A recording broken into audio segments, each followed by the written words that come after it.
guys, welcome back to my YouTube channel. Thank you so much guys for tuning in to this channel. Guys, I'm here to update you of what is going to happen on Uzalo from the 6th to the 10th of April 2020. But before we go further guys, is it possible to lose a child and continue with your life as if nothing happened?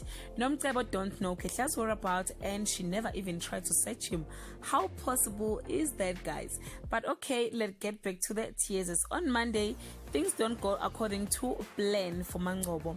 Gabsile and Nomcebo go behind Kabanga's back and Sbu convinced is convinced that Fikile is trying to kill him. On Tuesday, Nkunzi is suspicious about a certain coincidence. Guys, Nkunzi might find the truth. Who is Thulani? Yes guys, Gabsile has Nomcebo exactly where she wants him, and Smu worries Fikile is losing her mind. On Wednesday, Nkunzi plants a seed in Mangobo's head. Gabsile shocks Nomcebo with a confession and Fikile's offer makes Boo to confess. On Thursday, someone arrived to put an end to a speculation regarding Thulani's identity.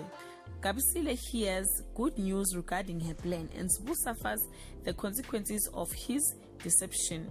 On Friday, Thulani finds a very useful alliance. Sbonelo threatens to kick Nkunzi out and Sbu gets one job he doesn't want. Guys, this is all I have for today. You can leave your comment below and share your thoughts. Till we meet again. I love you so much guys. Bye.